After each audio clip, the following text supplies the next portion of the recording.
Welcome to Handmade Happenings. I'm Marissa. Today I'm making the Children's Corner Jamie pattern, which I just realized is no longer available, so I won't be able to link it in the description. Anyway, this is a bubble suit pattern, and I will be doing View B, which is the one with smocking. I started by cutting out and prepping my pieces.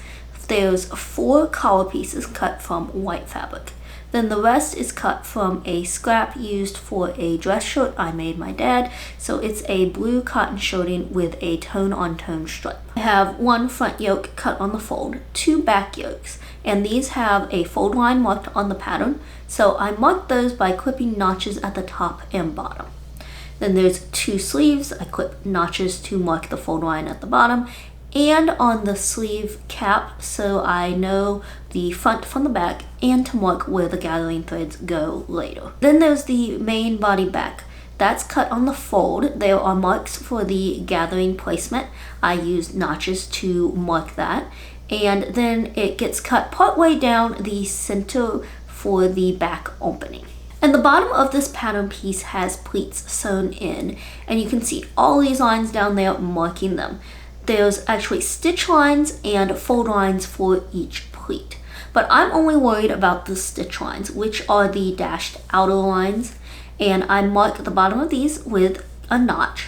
And I also need to mark the top of those lines so I know where to stop stitching later. To do this, I stick a pin through the pattern at the end of that dashed line.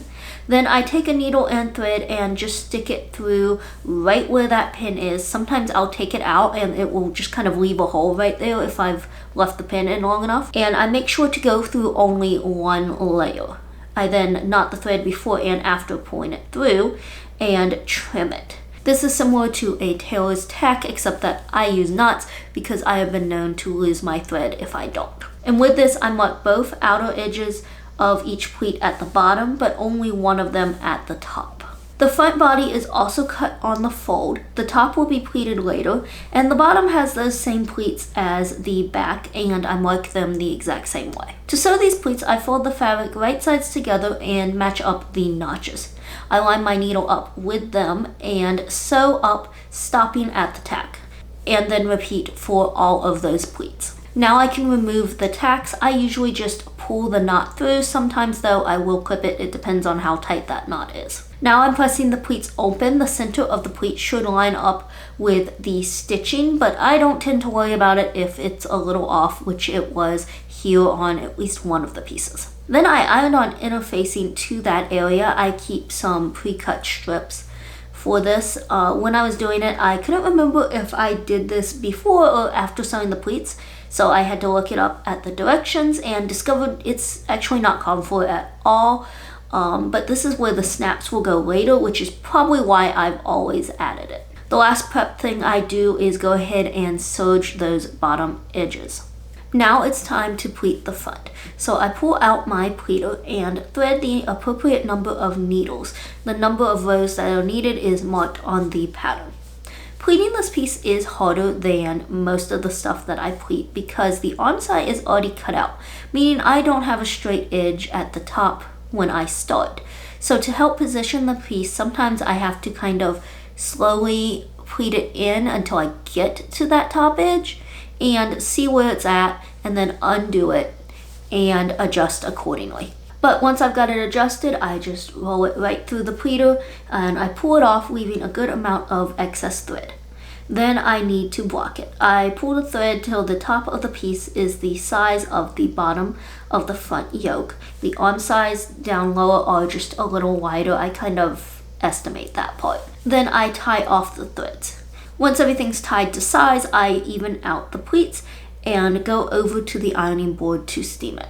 Here I'm doing it with the right side facing up, but it's really best to do it with the right side down, just in case the steamer spits water on it. I have found that it really doesn't matter if I'm using the steamer on my iron or an actual steamer or how good of one it is, they are still prone to spitting if you're not careful.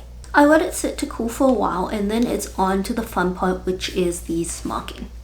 I'm doing a picture smocking plate by Crosseyed Cricket called Baby Blue Whales. For my thread, I'm using Floche, and I settled on these 2 shades of blue. To get my design somewhat centered, I counted pleats and put a pin in the middle, and I say somewhat because I was off, so I must have miscounted somewhere. I start on the bottom border at the center where the pin was and work towards the edge with a cable stitch. Then I flipped everything so that I could work from the center toward the other side. And usually once that's established, I can just work from left to right after that. Now both the top and bottom borders are what's considered geometric smocking, which is easier in my opinion than the picture smocking that's used for the whales. Now I like Crosseyed Cricket plates because they do give 2 types of charts for picture smocking. One is where you count the stitches yourself, and one that has the numbers already counted. And the first one makes getting your placement easier. The second one helps to just make sure you're getting the right number of stitches. So here is one whale, and I went ahead and did the second, which is done mirror image to it. And once those were done, because picture smocking leaves a lot of empty space, I used a light blue embroidery floss to back smock so that those pleats will hold in place. Then I steamed it again, this time remembering to do it with the back facing up. And after it cools, I remove the pleating threads. I do this just by clipping knots on one side and pulling from the other. Sometimes they come out really well, and other times I have to find where it's stuck and clip the thread again. I take a strip of freezer paper and press it to the top edge of this piece with the shiny side down. This holds the pleats in place for the next step, which is pinning and sewing it to the yoke. Now my piece ended up being a bit short. I probably smocked too tight, so I cut the freezer paper at the center and just stretched it slightly since it wasn't that far off. Since this pattern isn't lined, I did go ahead and serge that seam after sewing. I do a lot of serging to finish most of my seams just in general, even on these sort of heirloom style patterns that normally would not have it. And that's just my preference because I do like neatly finished edges. Now at the bottom where those pleats were sewn earlier, there's kind of a V on either side, and that's actually a facing for the crotch opening. So I folded that up, wrong sides together, and sew it in place. Moving on to assembling the back, I start by serging the center edge of the yoke pieces. Then I fold that facing to the wrong side at the notches and press in place. To prepare the back body piece, I first need to sew a continuous bound placket at that center back slit. This starts with a strip of fabric that's longer than the 2 sides of the opening. And I sew the strip to that opening, pulling the sides flat.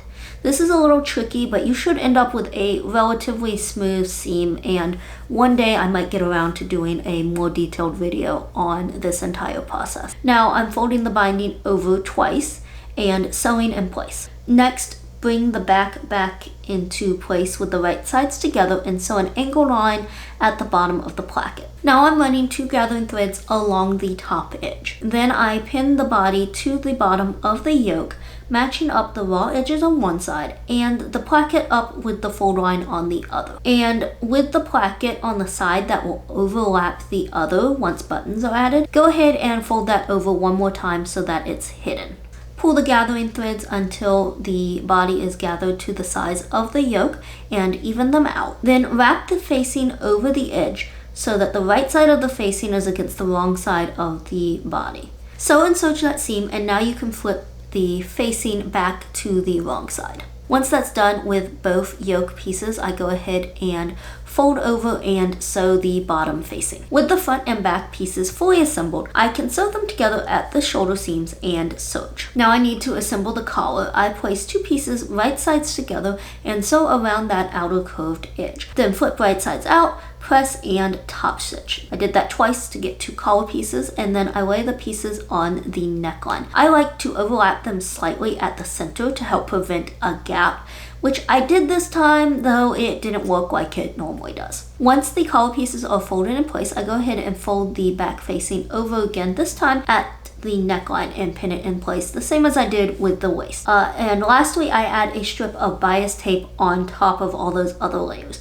Normally I'd use the same fabric as the yoke, but I have a lot of this white bias left from a previous project, so I used that instead. Now I carefully sew through all of those layers, clip around the curve, and flip the facing to the back. I leave the bias loose for now, but I will come back to it. On to the sleeves. I start by sewing the bottom edge, and then fold and press that edge to the wrong side and sew it in place. I then ran a single gathering stitch between the notches at the top of the sleeves, which I used to ease the sleeve to the arm side when pinning it in place. Then I sew and serge it. Now I'm folding the bubble suit right sides together and pinning the front to the back at the side seams. Then I sew and serge them. Now if you look at the bottom, you have these two crotch openings where the facing was and all of those pleats were sewn, and these curved raw edges on either side between them. These are the leg openings, which I go ahead and serge. Now I fold them over to create a casing for elastic, and the way I make sure that I get these casings big enough for the elastic is I lay the elastic under the serging and then use the further away edge to fold over and pin it in place. And I know I've done it right if the elastic pulls through without getting caught on my pin. Now I sew this in place, making sure the stitches stay on the serging threads and don't drift too close to the fold. I cut 2 pieces of elastic to the size called for in the pattern and use a safety pin to thread a piece into each casing. I use pins to hold either of the ends in place and then sew over them. Then I sewed the buttonholes. I had planned to do this by hand, but changed my mind after realizing that one would go over the waist seam, which is much bulkier and therefore harder to do by hand. To finish this off, I fold the neckline bias under and secure it with a whip stitch. I did the same with the back opening placket as well. And I did still sew the buttons on by hand. Now I need to attach the snaps. I use these metal snaps and they're a bit tricky to work with. You start by taking this one end with these teeth and poking them through the fabric, and you really need them to poke completely through. You then set it into this snap setter tool. I use a blunt object once it's in the tool to actually push the fabric down and get the teeth to poke out a little more. Then add the other half of the snap and place the top piece of the setter on it, and use a hammer to hammer it down or in place. I'm not exactly sure how this works. I just know that it does, and this has to be repeated 3 more times because you have to do it for each half of the 2 snaps. And here it is. I tried it on a couple of my reborn dolls, and it looked so good on the one that it is now his new outfit. Thank you for watching, and I hope you'll join me next time for another handmade happening.